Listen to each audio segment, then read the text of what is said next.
سوال اینه که آقا من کی برم در حمایت دیگری؟ چه زمانی؟ وقتی صحبت از واژه حمایت میکنیم، خب در باور عامیانه حمایت یعنی کمک رسانی، یعنی انجام دادن عمل خیر، یعنی معطوف کردن توجه به دیگران برای اینکه کارشون راه بیفته. اما توی روانشناسی حمایت معنای متفاوتی یا معناهای متفاوتی رو به خودش میگیره.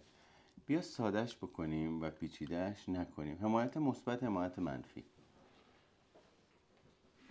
به حمایت منفی میگیم ناجی گری، به حمایت مثبت میگیم حامی گری. خب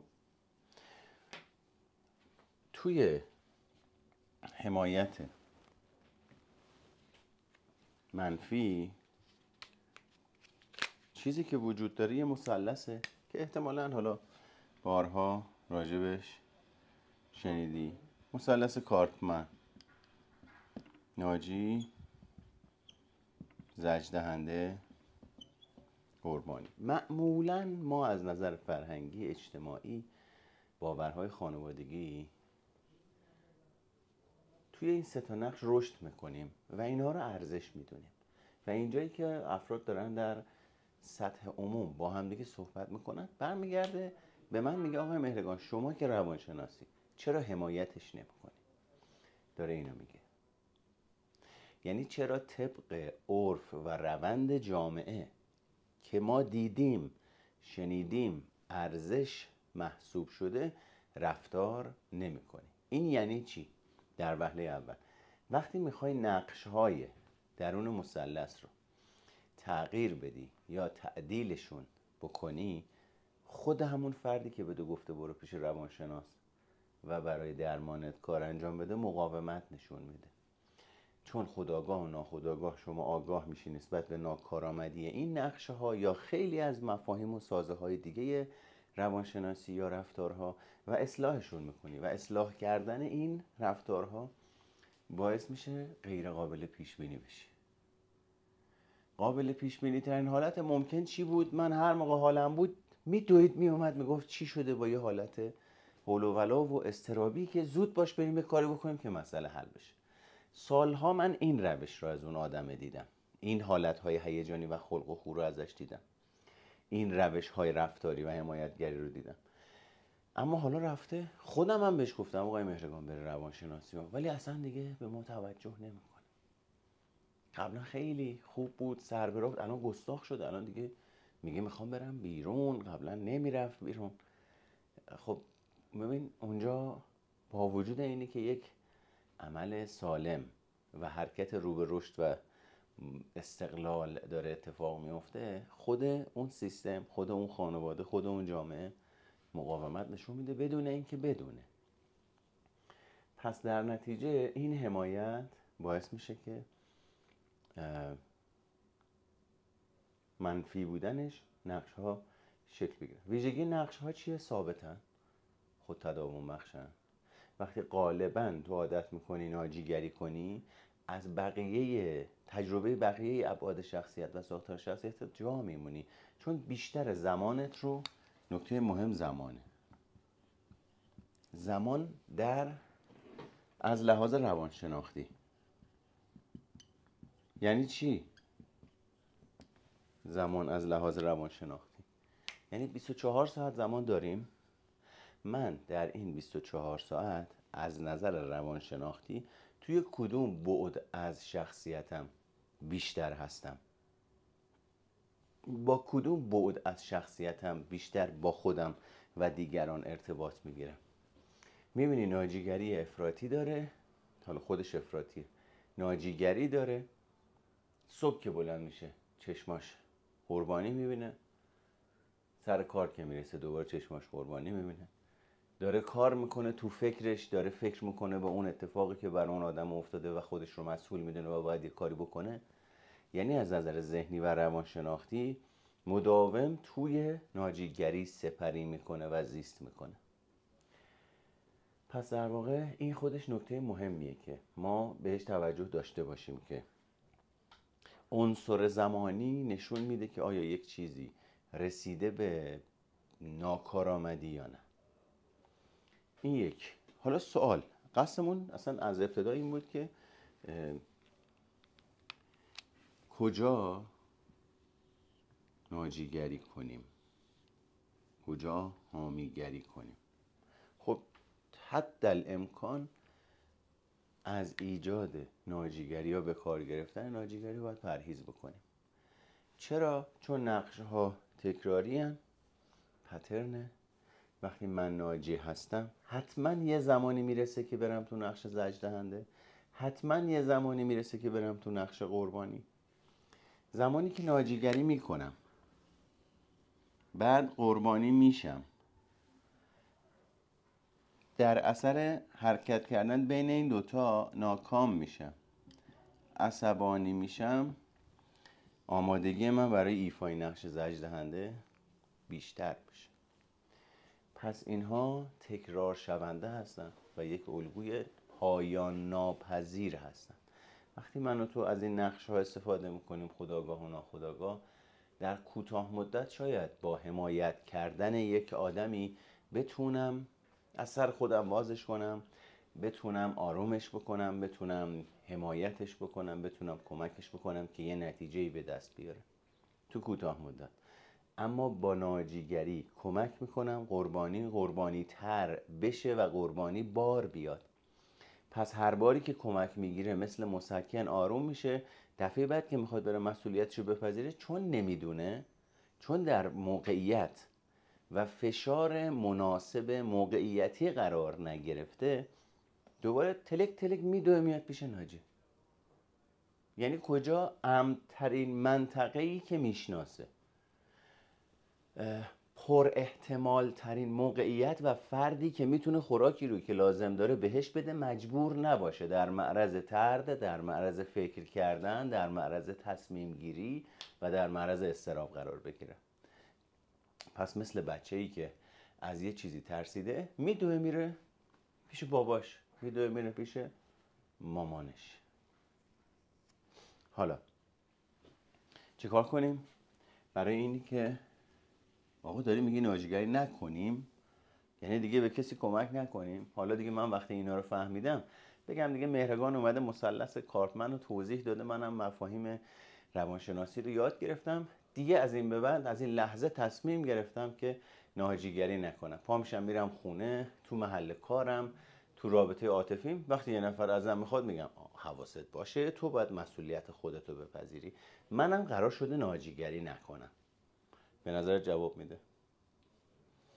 پس اولین مسئله اینه که تغییرات صفر و صدی در لحظه ای، علاوه بر اینی که نتیجه مطلوب نمیدن، با احتمال بالا میتونه نتیجه عکس و غیر قابل پیش بینی داشته باشه. اما چیکار کنیم که بفهمیم آیا یک آدمی رو باید کمکش بکنیم، نباید کمکش بکنیم؟ اگه باید کمکش بکنیم چقدر، چجوری و چرا؟ اگر نه، اونم باز دوباره روش خودش. ببین یه مسئله‌ای که توی روانشناسی رشد هست و بهش اهمیت میدن، میگن که توی هر مرحله از رشد من و شما یه توانمندی پیدا میکنیم. خب اگر بخوام من حمایت سالم به یک فردی بدم، اولین مسئله اینه که وقتی داریم تو دوران بزرگسالی نگاهش میکنیم، حامیگری یعنی اینه که من دنبال این نیستم به تو کمک بکنم تا زمانی که درخواست کنی. پس تا زمانی که درخواست نکنی چی کار داری میکنی؟ نه. تو ناجیگری چی کار میکنی؟ آفرین، شغل اصلا. یعنی کاملا دنبال قربانی میگردم. من اینجا تمرکزم رو زندگی خودمه، اهداف خودم رو دارم پیش میبرم، مهارت‌های خودم رو دارم تقویت میکنم. اینجا دنبال آدم‌های قربانی نمیگردم که بتونم با ایفای نقش ناجی برای خودم هویت بخرم. من اینجا هویتم سالمه. هویت پایدار دارم، اینجا هویت وابسته دارم، وابسته به نقش. خب بد نیست، منم دارم از نقش روانشناس یه هویتی میگیرم، ولی مسئله اینه که ببین هویت اکتسابی داریم، هویت انتسابی. هویت انتسابی رومون نسب محمد مهرگان، مرد ایرانی مسلمان. هویت اکتسابی پادکستر، روانشناس، مشاور، مثلا منتور. خب حالا مسئله اینجاست، وقتی یه نفری هویت اصلی خودش رو، کیستی خودش رو مشخص میکنه، دیگه انقدر وابسته به نقش نیست هویتش، از اینها هم استفاده میکنه. ولی خوب بودن من مشروط به این نیست که من حتما فلان مدرک رو داشته باشم تا خوب باشم. خب من مدرکم نداشته باشم احساس خوب بودن رو با خودم دارم، راحتم با خودم. پس مسئله اینه که اینجا درخواست میاد روی میز، من بررسی میکنم ببینم مناسبه یا نه کمک به این فرد. حالا مسئله اینه کمک به این فرد چجوری مناسب در نظر گرفته میشه، تو کدوم مرحله از رشد. یعنی توان فردی، بدنی، کلامی، مهارتی، حل مسئله، استدلالی، تحلیلی، هیجانی رو مناسب سن فیزیکیش داراست. پس یعنی من باید یه توان درونی داشته باشم که با تکیه بر اون توان درونی یک کاری رو انجام بدم. حالا من با این توان درونی وارد دنیا شدم به عنوان یک انسان، به عنوان یک بچه. محیط که میشه خانواده چگونه با من برخورد کرده؟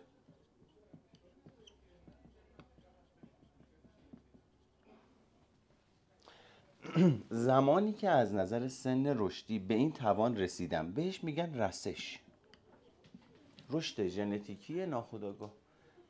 بچه ها از 12 سالگی به بالا به این رسش میرسن که تجزیه تحلیل‌های حرفه‌ای میتونن بدن. تا قبل از اون تقریبا تو مرحله تفکر جادویی هن. چون میجنبه پس جان داره، یعنی 0 و 100 ادراک میکنه. وقتی میرسه بالا این مغز انقدر پیچیدگی پیدا میکنه که حالا میتونه توان استدلال، تحلیل، بررسی، به چالش کشیدن رو تولید بکنه، یه پاور جدید بهش اضافه میشه. حالا مسئله اینه اومده میخواد کمک، میخواد، آیا توانشو داره؟ حمایت میخواد، توانشو داره؟ بله. یعنی چی؟ یعنی تو سنیه که این توان درش فعال و ایجاد شده. 2. آموزششو دیده؟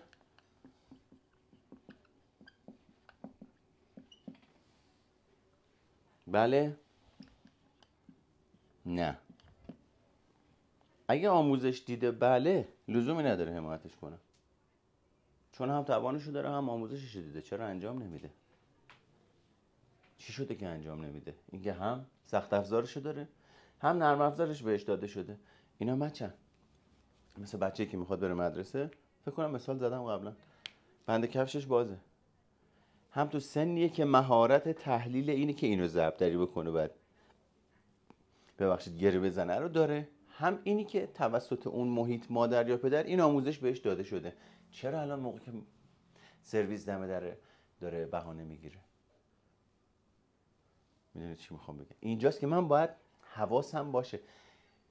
اصلا روی صحبتم این نیست که وقتی آدم توانشو داره محیطم آموزش داده بهش طرد کننده باش برخورد بکنیم، با معیارهای سختگیرانه باش برخورد بکنیم، بگیم تو هم توانش رو داری هم بهت گفتیم برو دیگه واسه خودت. ما اینجا میخوایم بگیم که توی حامیگری شفقت ورزی وجود داره. یعنی اینی که من برمیگردم خیلی مناسبه با اون شرایط، مهربون، همدلانه برمیگردم با اون آدم، میگم دلیلش چیه؟ چی شده که کارت انجام نمیدی؟ تو هم آموزششو داری، هم مهارتشو داری، هم آمادگیشو داری، پس چرا انجام نمیدی؟ یعنی میرم سراغ بررسی. تقی مثل ناجی نمیپرن، خوشحال نداره، بودو بیا. چون ناجیه نگران اینه که اگه این بچه الان دیر برسه میره مدرسه، بعد اونجا زنگ میزنن، بعد باباشو میخواد، بعد باباش میاد از من سوال میپرسه تو چه جور مامانی هستی، بعد من میرم زیر سوال. بعد اگه خبرش برسه به گوش خواهر شوهر خواهر شوهرم یا بقیه، خب چی میشه؟ آبروی من میره، من میرم زیر سوال. پس ولش کن، بهتر همین بندو ببندم، خیال خودم راحت کنم، هم خودشو نجات داد هم اونو. ولی تو بلند مدت یه قربانی پرورش میده که خود قربانیه یه پوستی از سرش میکنه که خودش خبر نداره. پس ببین دو تا عامل بسیار مهم وجود داره. یک، آیا توان فیزیکال و منتال در فرد ایجاد شده یا وجود داره؟ دو، آموزش لازم رو دیده؟ سه، در اثر آموزش لازم و توانی که داره تمرین کرده و به تسلط رسیده؟ این یعنی چی؟ یعنی حمایتی که من اینجا دارم میکنم، عقب وای میسم، همدلانه باش برخورد میکنم، اجازه میدم اون خودش اونجا تجربه کنه. تجربه کردنش همراه با حمایت و شفقت ورزی و خورده هدایت هایی که یا سوق دادن ها و بازداری هایی که اتفاق میفته باعث میشه در بلند مدت مسلط بشه. این مسلط شدن یعنی در بلند مدت وابستگی کمتری به ایفای نقش قربانی و نیاز کمتری به اینی که یه نفری نقش ناجی رو براش بازی بکنه خواهد داشت. پس در بلند مدت از نظر شخصیتی احتمالاً مستقل‌تر عمل میکنه. اما تا زمانی که من دارم نقش ناجی رو ایفا میکنم، هم خودم رو محکوم میکنم به اینی که ابعاد کمتری از شخصیتم رو تجربه بکنم، هم اونو محکوم میکنم به نقش قربانی و عواقب و عوارضی که همه این نقش ها میتونه همراه با خودش داشته باشه. پس جمع‌بندی: سن رشد، توان رسشی در تعامل با محیط که چگونه برخورد کرده، آموزش دهنده بوده، سرکوب کننده بوده، کمالگرا بوده، ناکامساز بوده، کامرواساز افراطی بوده و هرچی یه حالتی در ما شکل میگیره. اینا باید با هم دیگه تناسب و تعادل داشته باشن تا اینی که بتونیم به اصطلاح کارمون رو پیش ببریم. پس کسی که حامیه حواسش هست، دوباره داره میبینه چه خبره، اتفاقا داره میبینه نقش ناجی، نقش زجرنده، نقش قربانی. خودم تمایل دارم بپرم برم نجاتش بدم، اما مسئله اینه که نگه میداره، خارج از این نقش ها مشاهده میکنه، تصمیم میگیره کار درست و سالم چیه. فتیله چقدر باید کم و زیاد باشه، کجا، راجع به کی، راجع به چه موضوعی، به چه روشی. اون وقتی که یواش یواش انجامش بده. حتی ممکنه من یه جایی به این نتیجه برسم که یه کاری درست نیست اما توش مداخله نمیکنم. چرا؟ چون طرف مقابل باید به این نتیجه برسه، چون هم توانشو داره هم مسئولیت اونه. پس من باید یاد بگیرم تمایلات خودم رو که عمومش هیجانیه مدیریت بکنم که وارد نقشای ناکاربد نشم. پس من اگه آدم میاد میگه فلان چیز داره اذیتم میکنه، موقع که میاد درخواست میگم آره اتفاقا منم توجه کرده بودم بهش. خب حالا منم توجه کرده بودم بهش، خودش میشه یه نوعی همدلی دیگه. حالا با هم دیگه صحبت میکنیم ببینیم میخواد چیکار کنه. میشه یه بند خدایی بود یه مکانیزم دفاعی داشت، توجیه میکرد، هی مداوم توجیه میکرد تا می اومدیم برسیم سر اونجایی که اون احساسات و هیجاناتش بیدار بشه و تجربهشو بکنه، یعنی مسئولیت خودشو بپذیره اصطلاحا. آره این به خاطر اینی که رفته اون فلان کار کرده، این به خاطر اینی که اینو اینجوری گفته، اون به خاطر اینی که همیشه خودشو در نظر میگیره، مداوم این توپو مینداخت بیرون.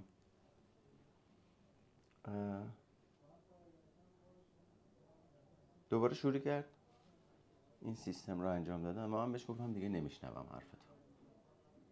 شوک شد، گفت چرا؟ گفتم به خاطر اینکه ببین تو داری اینو داری تکرار میکنی که با این احساسات و هیجانات مواجه نشی و مداوم ناخودآگاه نقش قربانی شرایط رو داری به عهده میگیری. اما مسئله اینه که کی میخوای مسئولیت خودت رو بپذیری. بیا یه قراری با هم بذاریم از این به بعد هر موقع رفته تو سیستم توجیه من گوش نمیدم، چون زمانی که اومدی اینجا هزینه‌ای که دادی هدر میره بابت یه سری توجیهاتی که آخر سرم من میگم مکانیزم توجیه، تو هم واسه خودت توجیهش کردی، خیالت راحت، فکر کردی مثلا میام گفت باشه من اینجا از ایفای نقشه ناجی که بشینم گوش بدم. آره راست میگی، چه مشاور خوبیه، من ساعت‌ها باهاش حرف میزنم. پیشگیری کردم، حتی به اون هم توصیه کردم که حواست باشه ها، باید یه اتفاق دیگه ای برات بیفته. پس به این شکل واضحه؟ بله. بسیار خوب. مرحله رسل